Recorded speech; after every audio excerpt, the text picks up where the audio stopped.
Je me livre. Je me livre. Je me livre. Je me livre. Je me livre. Je me livre. Bienvenue sur le podcast Je me livre, un podcast où je rencontre des écrivains, écrivaines qui vivent dans le Perche ou qui sont de passage dans la région. Ils ou elles mettent plus ou moins de leur vie, de leur vécu dans leurs livres, alors je fais ma curieuse. Je veux en savoir plus sur eux et leur aventure avec l'écriture. Je n'ai pas forcément lu leur livre avant, peut-être le lirai-je après. L'auteur ou un comédien, une comédienne, lit un extrait à la fin de l'entretien. Vous allez entendre entretien avec Patrick Barre. Patrick Barre est romancier, écrivain voyageur, photojournaliste. Percheron d'amour et d'adoption depuis 11 ans, il est très attaché à différents lieux du monde qui vont de la banlieue parisienne où il est né à l'Amérique latine, en passant par la Mongolie. Il a entre autres publié 3 romans jeunesse. Nous évoquerons Le secret de Mona, dont l'intrigue se passe dans le Perche. Ophélia Barre, comédienne, lira un extrait à la suite de l'entretien. Bonne écoute.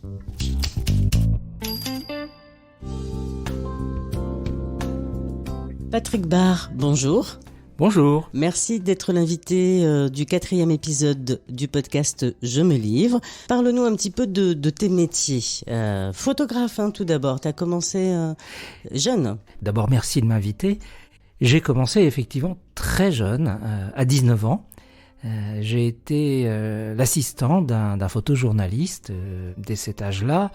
Et puis j'ai rapidement volé de mes propres ailes et c'est Robert Doisneau qui m'a présenté et fait entrer dans une agence qui s'appelait l'agence Raffo, voilà. Et ensuite, l'agence Raffo était une agence extrêmement prestigieuse, mais c'était aussi une institution.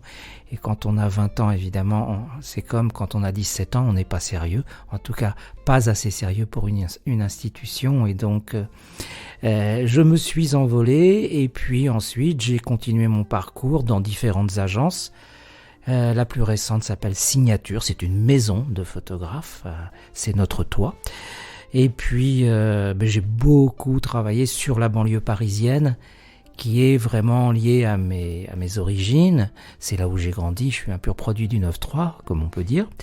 Et puis après, j'ai aussi beaucoup travaillé sur l'Amérique latine, tout simplement parce que ma femme est espagnole, et donc j'ai épousé ma femme, mais du coup j'ai en même temps épousé l'hispanité, et donc forcément d'un océan à l'autre, l'Amérique latine, et c'est devenu une terre d'adoption, c'est devenu une passion, c'est devenu une seconde patrie, voilà. Donc et mon travail photographique jusqu'à aujourd'hui d'ailleurs est lié à ce territoire, mais pas seulement.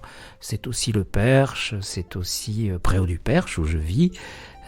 Voilà, c'est aussi la Mongolie où j'ai voyagé pendant 5 années consécutives, qui est un pays qui m'a marqué. Et il y a un lien étroit entre mon métier de photographe et mes voyages, voilà. Je me livre. Et les mots dans tout ça, les textes sont arrivés très vite. Tu as accompagné tes photos de textes très rapidement. Oui. J'ai dès le début travaillé sur des sujets photographiques dans un temps long. 1 an, 2 ans, 3 ans, voire plus, jusqu'à 5 ans. Et évidemment, je n'ai pas trouvé de rédacteur qui souhaitait accompagner ce travail-là sur un temps aussi long. Donc, rapidement, je me suis mis à écrire des textes pour accompagner mes photographies, donc des textes documentaires, puis des textes un petit peu d'écrivain voyageur.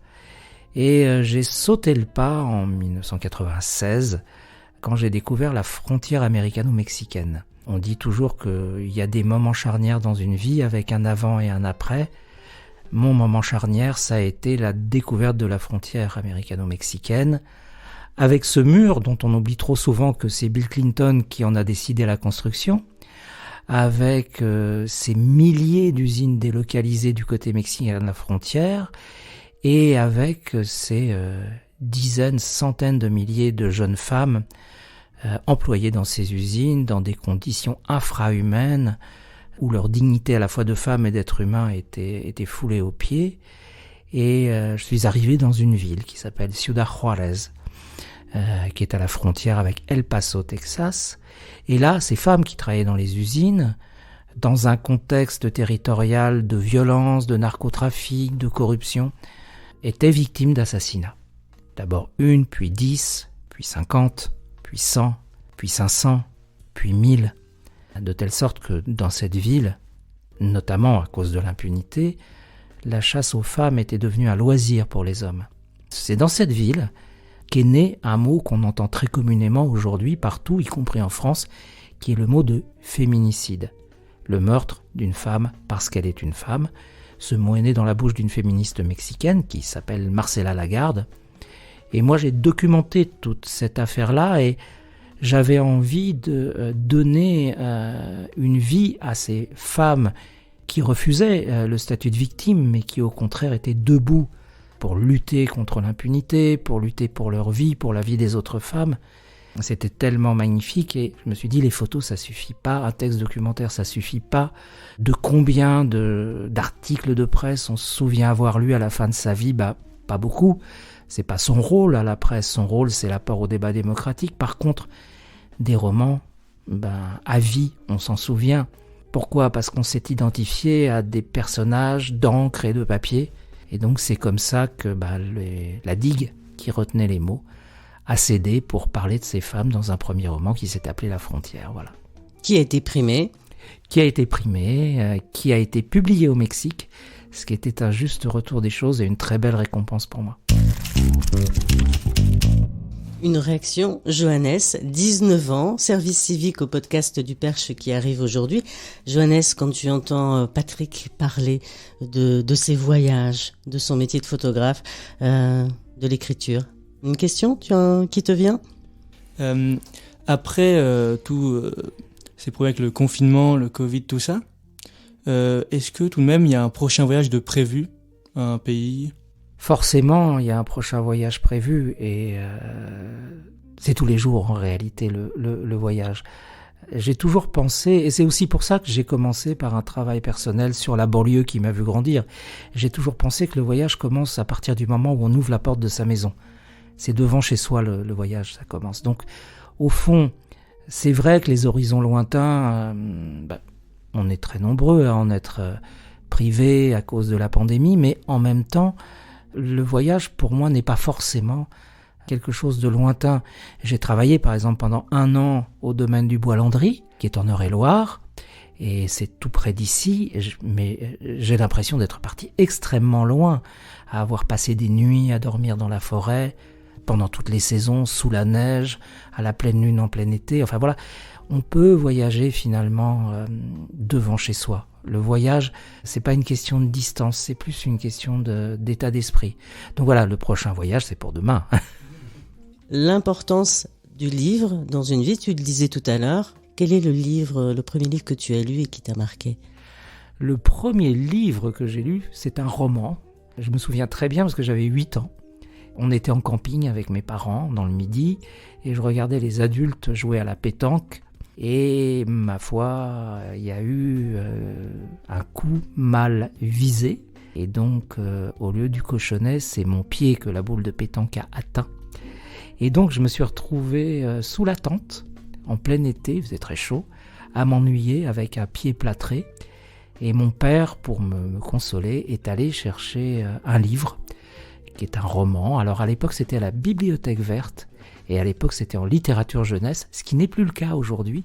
C'était Le vieil homme et la mer d'Ernest Hemingway, qu'au cours de cet été, j'ai dû bien lire 3 ou 4 fois. Voyage, grand voyage. Voyage, grand voyage. Cuba et déjà l'Amérique latine, c'est drôle, mais j'y avais jamais pensé avant, tiens. Il n'y a pas de hasard, hein ? Non, il n'y a pas de hasard, je crois, au fond. Les choses se construisent lentement, mais y compris inconsciemment. Et tu joues à la pétanque aujourd'hui ? Non. Non, ça va, t'as été vacciné. Voilà. J'aimerais savoir quel est votre meilleur souvenir de voyage, quelque chose qui vous a marqué. Alors ça, c'est une question très difficile, parce qu'il y en a énormément des souvenirs de voyage. Mais quand même, il y a un souvenir qui est une expérience tout à fait singulière que je vais essayer de vous faire partager. C'était en 2006, en Amazonie. Et donc, j'étais sur un cours d'eau qui s'appelle le Rio Negro, qui se jette dans le fleuve Amazone. Et donc, comme son nom l'indique, ce cours d'eau, les eaux sont noires. Et quand la nuit tombe, le vent tombe aussi. Et donc ces eaux noires deviennent cirées comme un parquet de balles, totalement lisse. Et j'étais à ce moment-là dans une pirogue qui glissait sur ces eaux noires et lisses. Et il y avait un ciel absolument inouï. Évidemment, il n'y a pas de lumière parasitaire. Et il y avait toute la voûte céleste, la voie lactée au-dessus de nos têtes. Et il y avait des milliards d'étoiles. Et ce ciel se reflétait sur l'eau noire. Et donc, les étoiles étaient au-dessus, les étoiles étaient en dessous. Il n'y avait plus aucune frontière entre le ciel et l'eau. Et la pirogue n'était plus une pirogue qui avançait dans l'eau, mais la pirogue était une pirogue qui glissait dans le cosmos silencieusement. Et ça, je pense que c'est l'un de mes souvenirs de voyage les plus extraordinaires. Les podcasts du Perche.com. Je me livre. On va parler des romans jeunesse, puisque j'ai lu, et Johannes a lu également, Le secret de Mona, et il avait une question tout de suite à te poser. Alors moi j'ai une question par rapport au personnage de Mona. Je voulais savoir comment elle a été créée, si elle a été inspirée d'une vraie personne ou pas du tout. Alors oui et non. Il n'y a pas de jeune fille qui ressemble à Mona, à part dans mon esprit, et en même temps, évidemment qu'il y a plein de jeunes filles qui ressemblent à Mona. L'histoire a commencé en 2000. J'étais aux États-Unis et je lis dans un quotidien un fait divers qui concerne un petit garçon qui a continué à vivre normalement jusqu'à ce que le secret de sa solitude chez lui soit révélé. Je n'en dirai évidemment pas plus à ce micro. Et lisant ce fait divers qui m'a beaucoup marqué vraiment, je me suis dit mais ça, un jour, j'aimerais en faire quelque chose. Donc je l'ai rangé dans un coin de ma mémoire. Et puis ensuite, 10 ans plus tard, je suis venu m'installer dans le Perche. Je me suis impliqué dans la vie communale aussi. Et c'est vrai que quand on regarde autour de nous, finalement, on regarde le Perche, c'est beau, il y a des belles maisons, il y a une vie, tout a l'air d'aller bien. Mais, comme partout ailleurs, il y a de la misère. Il y a de la pauvreté, il y a des populations délaissées, il y a une déprise de la puissance publique, il y a des déserts médicaux, il y a une misère dans les centres-bourgs ruraux. Mais évidemment, par rapport aux grands centres urbains, par rapport aux quartiers sensibles, tout ça est invisible, bien sûr. Notamment parce que souvent, les gens qui sont en difficulté ont honte, se cachent. Mais quand on s'implique dans la vie communale, forcément, on découvre ça. Et si on s'implique, évidemment, on en voit la réalité. Et puis ensuite, il y a eu le mouvement des Gilets jaunes, au rond-point. Et finalement, on s'arrête, puis on discute avec les gens. Puis on comprend qu'ils sont là. En fait, oui, la taxe sur le gasoil, ok, mais en fait, il y a plein de gens qui n'ont même pas de voiture, qui conduisent même pas, qui n'ont même pas de moyens. Et puis j'ai vu aussi les tribunaux de grande instance fermés, les postes, les bureaux de poste fermés, l'État ou ce qui représente l'État ou les services publics s'éloigner petit à petit. Et j'ai vu aussi que les gens qui n'ont pas de moyens pour se déplacer ont eu de plus en plus de difficultés à accéder à ces services publics. Et au fond, l'idée du roman a pris corps dans ma tête et qui est à la fois une rencontre entre ce fait divers que je n'avais jamais oublié et cette misère, ces gens en difficulté dans les centres-bourgs ruraux, dans un contexte de déprise de l'État. Et c'est comme ça que l'idée de Mona est née. Elle a été nourrie à la fois par ce que j'ai vécu en m'étant impliqué dans la vie communale, à la fois ce que j'ai vécu en dialoguant avec les gens qui étaient au rond-point au moment des Gilets jaunes, mais aussi de l'aide que m'ont fourni les gendarmes, dont une partie du travail consiste à être en réalité aux côtés des gens dans une forme de travail social. On parle de la peur du gendarme, on voit toujours le gendarme comme un élément répressif, sauf que quand on parle avec les gendarmes, ils sont eux aussi confrontés à ces difficultés-là. Les violences familiales, qui est ce qu'on appelle les gendarmes, les cas d'inceste, qui est ce qu'on appelle les gendarmes, les tentatives de suicide, enfin tous les moments de crise que peuvent vivre des gens en difficulté, très souvent, ça finit avec les gendarmes. Donc, ils ont aussi des témoignages à apporter. Donc, c'est un mélange de tout ça qui a fait naître le personnage de Mona. Entretien avec Patrick Barr. Dans le livre, en tout cas, c'est bien décrit. On a même la façon de penser des gendarmes. Et j'ai trouvé ça assez étonnant parce que je me suis demandé, mais est-ce que vous avez été gendarme dans votre vie? Comment c'est? Non, je dois remercier ici l'adjudante de la gendarmerie de Nocé, qui m'a beaucoup aidé. Alors, je me souviens il y a deux choses qui m'ont marqué dans ce qu'elle m'a raconté. La première chose, et ça c'était vraiment marquant, et ça me disait, oui, tu es sur la bonne voie, quand je lui ai raconté comment commençait le roman, ce qui arrivait à Mona pour que finalement sa mère ne réponde pas à la convocation des gendarmes. Elle m'a dit, ah mais avant, moi j'étais en place, en service dans les Vosges, et on a eu le cas. Donc ça me fait comprendre qu'effectivement, c'était pas un cas isolé. Et puis après, elle m'a raconté ce qu'était un peu le quotidien des gendarmes.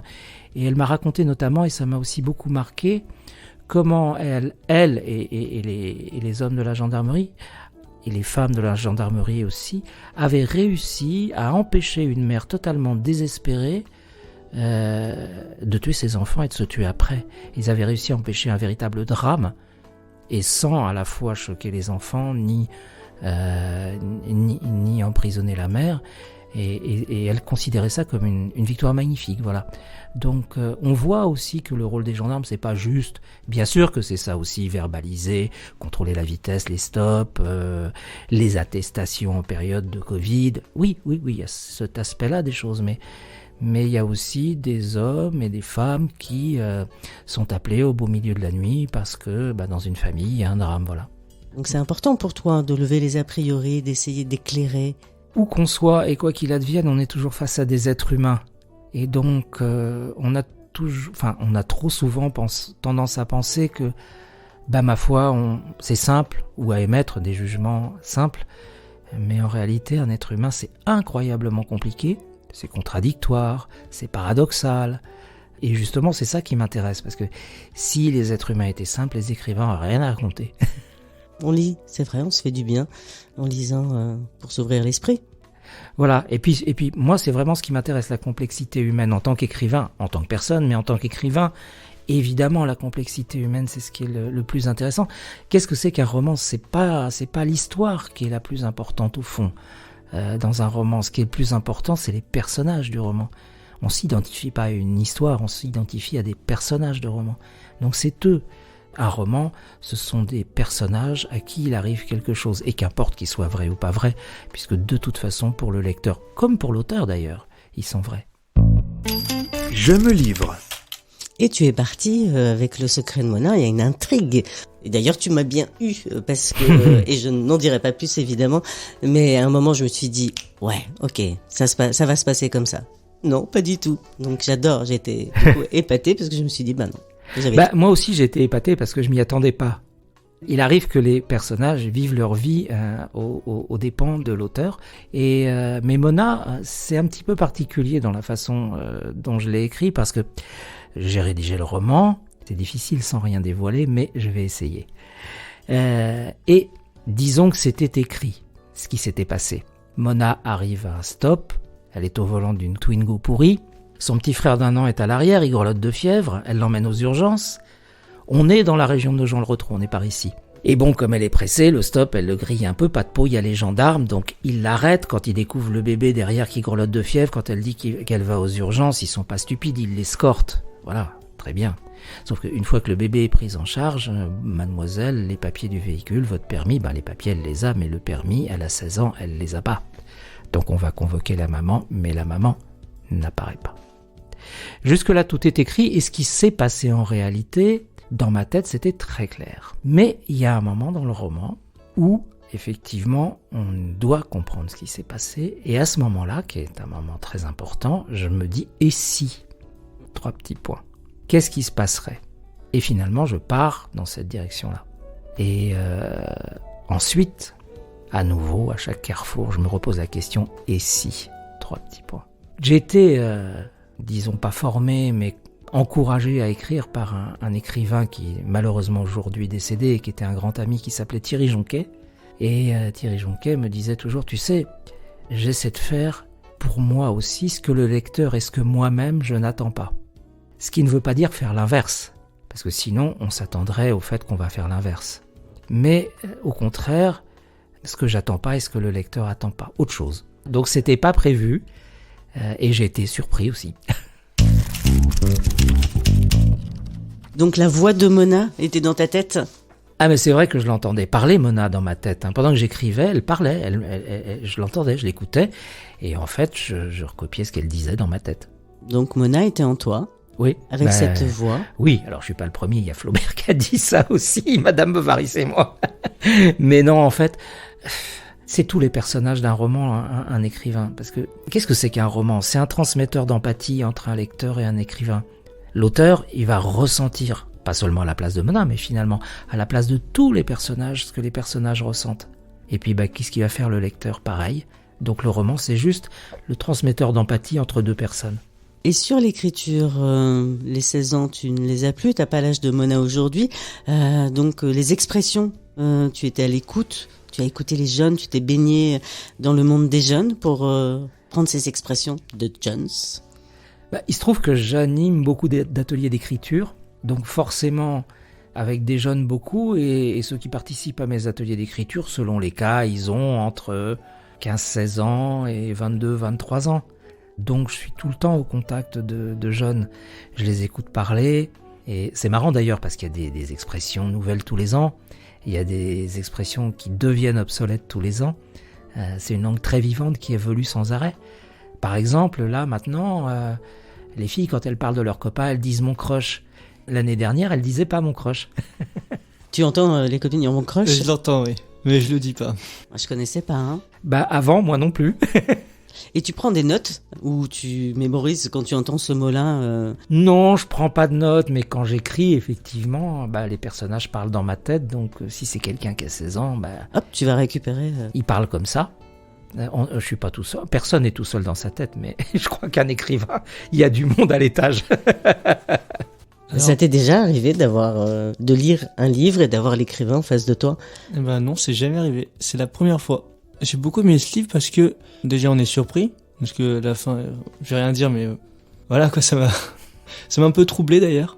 C'est le genre de livre où on se dit, on ressent quelque chose et c'est le genre de sensation que les personnes, les lecteurs aiment bien avoir.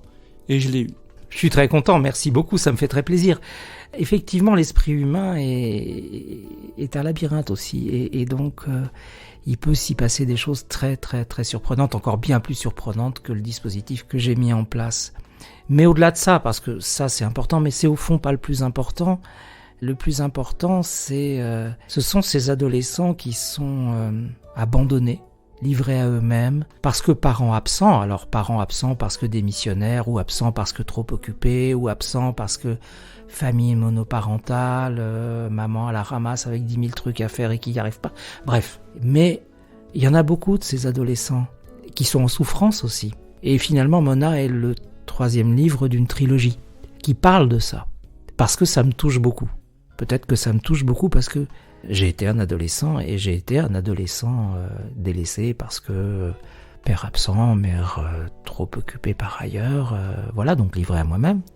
Et quand je vois beaucoup de jeunes comme ça, forcément j'ai de l'empathie, et forcément ça me touche, et donc forcément il en est quelque chose.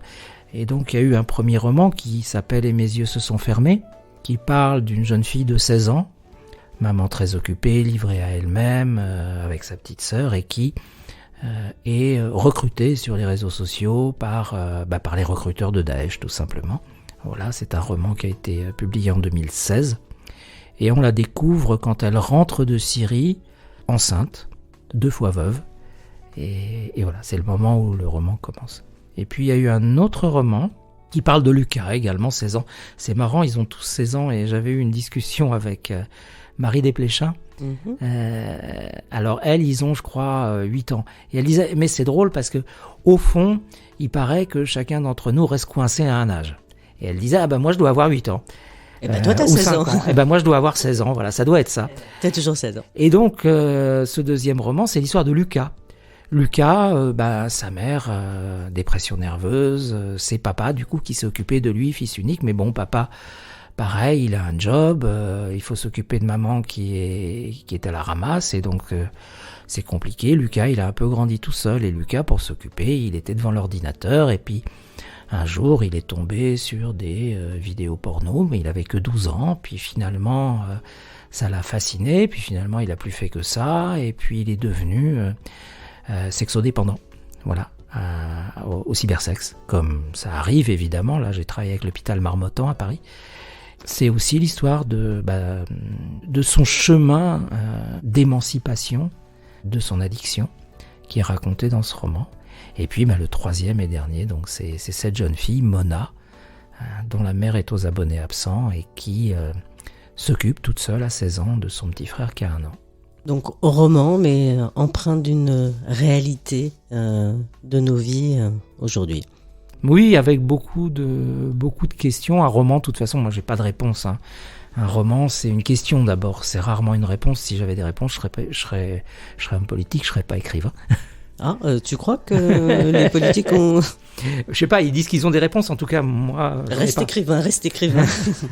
Merci Patrick Barre. Merci beaucoup. On va écouter un extrait maintenant de ton livre, Le secret de Mona. Très volontiers. Je me livre. Je me livre. Le secret de Mona, de Patrick Barre, aux éditions Syros. Extrait.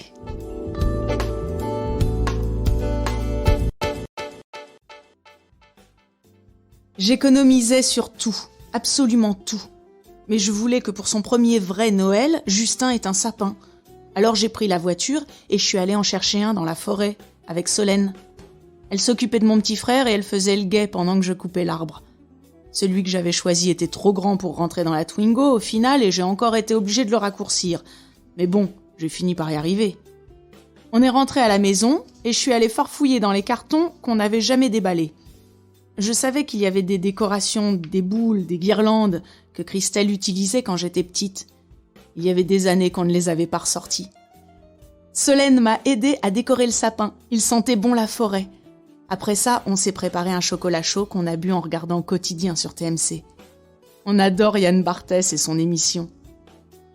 J'avais pas vraiment de cadeau pour Justin et ça m'embêtait bien. Le truc, c'est que tous les ans, à la même époque, à Valbert, il y a une fête foraine qui s'installe avec des manèges. Si on y allait demain, a proposé Solène. Demain ? On est le 24 décembre, il va y avoir un monde de dingue. Bah justement, elle a répondu, ça te ferait du bien d'en voir un peu du monde. Et donc, le lendemain, on a fourré Justin dans la Twingo et on est parti à Valbert. J'avais raison, on pouvait à peine marcher sur le trottoir tellement il y avait foule. Parce qu'en plus, il y avait le marché de Noël. Noël, c'est bien quand on a des sous, mais sérieux, sinon, à force de regarder tout ce qu'on a envie d'acheter sans pouvoir le faire, ça fout le seum. Au bout d'1 heure, j'avais grave les boules. C'est là que Solène a eu l'idée qui sauve. Il y avait un stand de tir aux pigeons. Elle m'y a traîné, moi j'étais pas d'accord. Qu'est-ce que je vais dépenser des ronds là-dedans, Solène ? 1, je sais pas tirer, 2, ça m'intéresse pas. Vas-y, c'est pas pour toi qu'on y va, c'est pour moi. J'ai envie et c'est moi qui paye. Il y avait des carabines à plomb et il fallait crever des ballons avec des munitions. J'avais jamais vu Solène s'amuser autant. Elle faisait mouche à tous les coups. Elle a fini par gagner un énorme ours en peluche qui tenait à peine dans ses bras quand le forain le lui a donné dans un grand sac. Elle me l'a tendu. Voilà, tu l'as ton cadeau de Noël pour ton petit bonhomme qu'elle a fait. J'ai posé l'ours à mes pieds, j'ai pris Solène dans mes bras et je l'ai serré très fort. Justin était blotti entre nous, bien au chaud, bien en sécurité. « Sérieux, Solène, j'ai murmuré. Qu'est-ce que j'aimerais que tu sois avec nous ce soir ? Mais je sais bien que c'est pas possible. Tu vas passer Noël en famille, comme tout le monde. » Elle s'est écartée de moi et elle m'a regardé de travers comme si je me foutais de sa gueule. « Tu rigoles ? Vu tout ce qu'on est à la maison, je vais pas leur manquer. Un peu que je reste avec vous. Je vais les appeler pour leur dire. Et puis c'est pas grave, chez nous, le grand repas de famille, c'est le 25 à midi. » Et c'est comme ça qu'on a passé Noël ensemble. J'ai fait des crêpes, on a écouté Big Flo et Oli sur le smartphone de Solène, et puis on a regardé un show de Gad Elmaleh à la télé. On a bien rigolé. Et on a fini par s'endormir toutes les deux sur le canapé. On s'est réveillées toutes chiffonnées. J'ai posé le nounours au pied du sapin, je Je nous ai préparé 2 chocolats chauds et je suis allée chercher Justin. Ma parole, il a beau être tout petit, il a pas mis longtemps avant de comprendre que la pluche était pour lui. Soudain, Solène a regardé l'heure. Elle a sursauté. « Putain, il est super tard! Ils vont me tuer à la maison, faut que j'y aille !»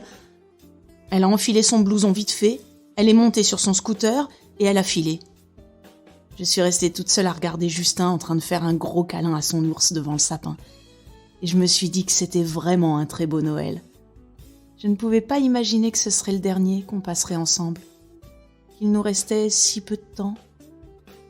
Dans quelques jours, Christelle aurait eu 40 ans.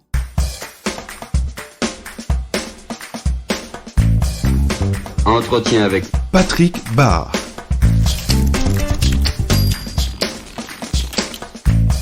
Abonnez-vous à notre podcast Je me livre sur votre plateforme de streaming préférée. Mettez des étoiles, partagez. Lespodcastduperche.com. Je me livre.